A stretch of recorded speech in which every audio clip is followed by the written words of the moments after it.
a hypothetical scenario, Okay. right? You get your wish, right? Scottish independence, right?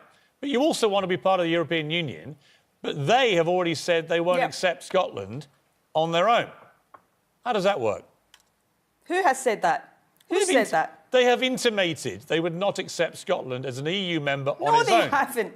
Look, I don't mind hypothetical questions, Piers, but I do have a problem with questions that are based on entirely false premises. The European Union has never, ever said that. And, you know, while I don't expect the European Union ever to interfere in the decision about independence, I am more confident than I've ever been, and I was pretty confident back in 2014, that Scotland would be welcomed with open arms by the EU. If you look at the 27 member states of the EU, about a dozen of them are countries similar in size to or smaller than Scotland. So it's perfectly normal to be a small independent country. But just to clarify, have you been given any assurance by anybody that you can tell us about that that would be the case then, that Scotland would be welcomed, as you say, with open arms? Look,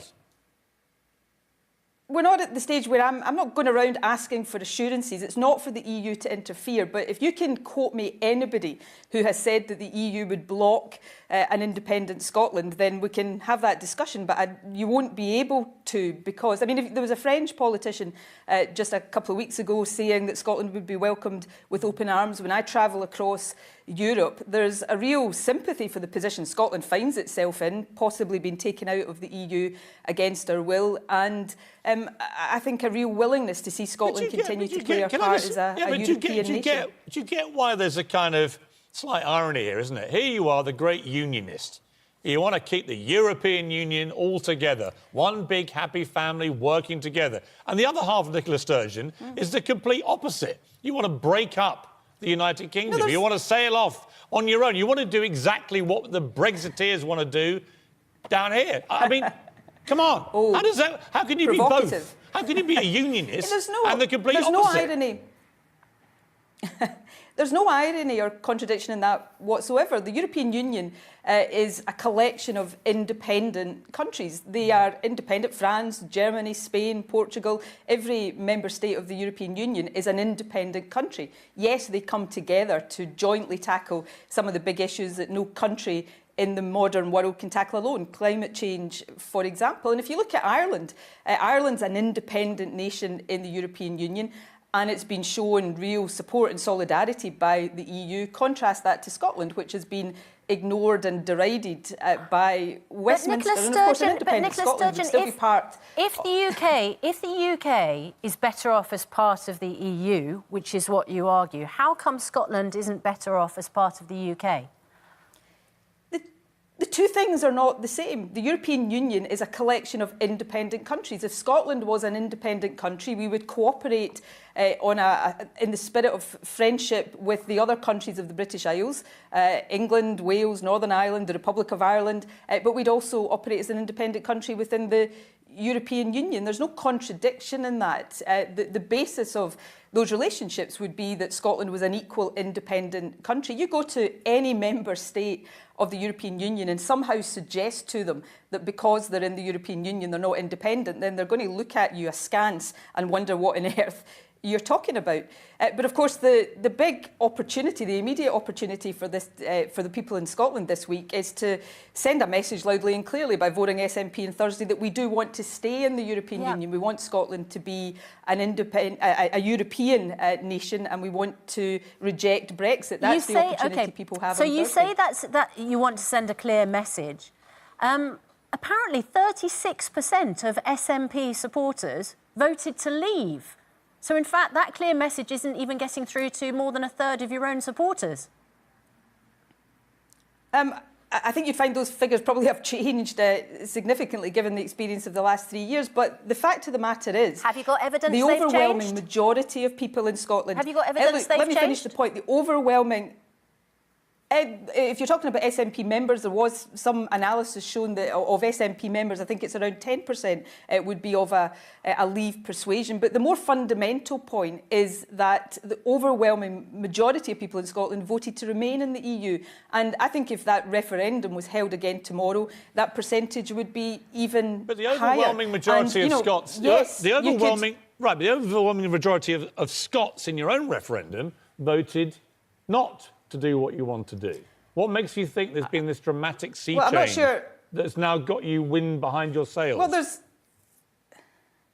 45% of Scots in 2014 voted for independence. Almost every single opinion poll that has been conducted since then show a higher percentage want independence. The most recent opinion poll, I think it was 49.5% support independence. But the point I was going on to make is that I think politicians have a duty to be straight with voters. You know, if you look at the position of Labour over the Brexit issue, they're trying to pretend that they are both in favour of Remain and in favour of Leave, and they're fooling nobody, and they're losing support and losing respect as a result. So I think politicians have a duty to be straight with people. Well, I agree with that. Can we talk about remain on in point, the EU, and I want to see Scotland remain in the EU. Right, on that point, I'll just talk about leadership for a moment. Right, you are widely respected, I think, whether people like you or don't like you, as a strong leader of your party, right?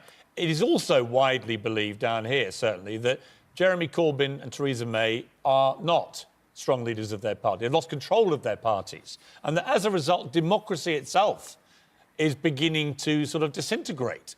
What do you think of the leadership skills of your rivals?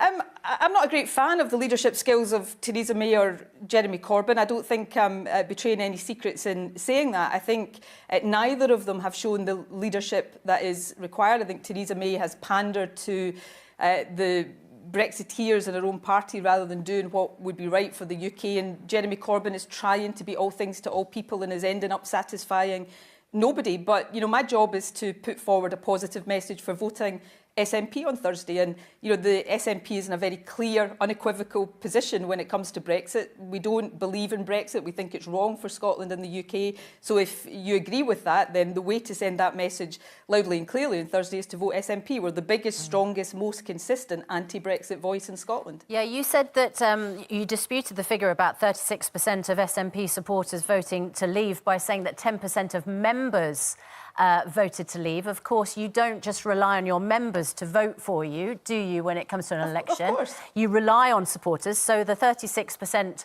must still be a concern. And the Brexit Party currently second in Scotland, polling at 20%. So they are a significant threat to you. Well, firstly, of course, you know, we have to understand why people voted leave. I wasn't trying to suggest otherwise. I was simply making the point that the clear majority of people in Scotland voted to remain. And I think people who voted to leave, whether in Scotland or elsewhere in the UK, they have been let down over the past 3 years. You know, I oppose Brexit, but it wasn't inevitable that Brexit would turn into the chaotic mess that it has turned into. So I think a lot of people who voted leave actually feel badly let down by what's happened since the Brexit referendum. And on the Brexit Party, I'm not here to talk about the Brexit Party. I think you've quoted one opinion poll at me.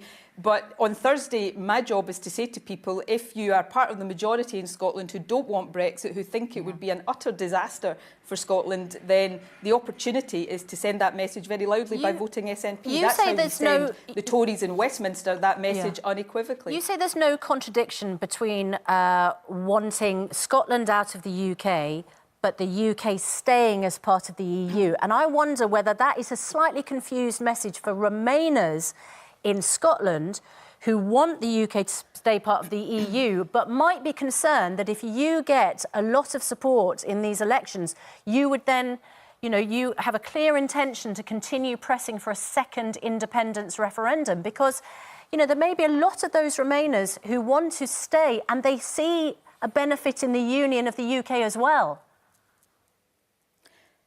Sure, I don't think you're crediting voters in Scotland with as much savvy as they've got. You know, the Scottish electorate, by and large, and you know, partly this is a legacy of the independence referendum in 2014, are very, very well informed. People know what they're voting on Thursday. They know that the key message they can send on Thursday is an anti-Brexit message. Equally, people are well aware. I don't think there is a single person in Scotland or across the UK who doesn't know what the SNP stands for in terms of independence. So a vote for the SNP on Thursday is a vote for a second independence referendum then?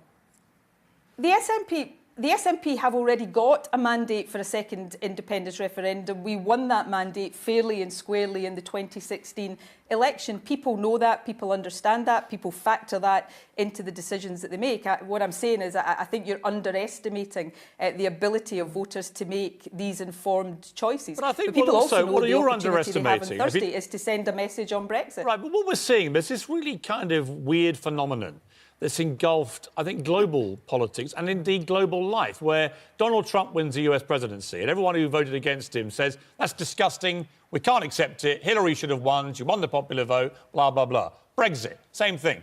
Brexit wins, we still haven't done it. All the Ramonas are saying must have another vote because people are too stupid. Right? Even Game of Thrones, there's now a petition signed by 1 million people to redo the last series because it didn't go the way the snowflakes want it to go. You lost a referendum in Scotland. The Scottish people voted resoundingly not to do what you wanted them to do. And yet here you are saying, well, yeah, but they weren't informed enough. They're all a bit too stupid, so we're going to do it all over again and just keep going till you get the result you want. Sorry, it's me that's arguing that people are informed.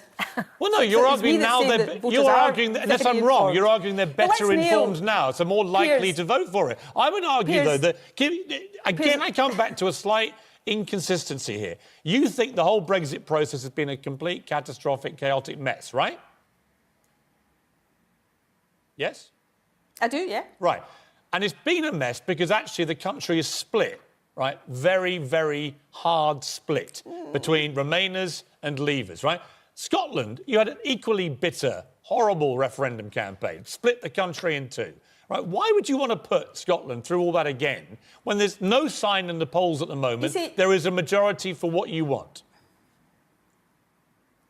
Well, there is increasing support for independence, but I don't actually agree with you on why Brexit has turned out to be a mess. You know, Brexit has turned out to be a mess because, A, people were fundamentally misled in the Brexit referendum, and secondly, there was no plan. Nobody had actually thought about what would happen if the vote was to leave the European Union. And, you know, then Theresa May compounded that error by setting all these nonsensical red lines. As I said a moment ago, I oppose Brexit, but it was not inevitable that Brexit turned out to be the disaster that it has been. It could have been handled much better and more competently. But let's nail this thing about not accepting results of referendums. Yeah. In 2014, people in Scotland didn't vote for independence. And, you know, in case you haven't noticed, Scotland is not independent right now. But people have a right to change their minds if circumstances change. And I don't think anybody could argue that over the last few years, circumstances haven't changed, particularly with Brexit. And on the EU referendum, well, Remain won in Scotland. Remain won overwhelmingly. And actually, Scotland is now facing being taken out of the EU against our will. That's why it's so important that people use the opportunity if it was another referendum, to send a message that we don't want that. OK, so let's assume, again, hypothetically, you win a referendum and Scotland votes outright and becomes its own entity. I think it's going to be a lot more complicated for you to get into the EU than you think. You would join the queue that has a number of other countries that have already going through the process. There is a queue.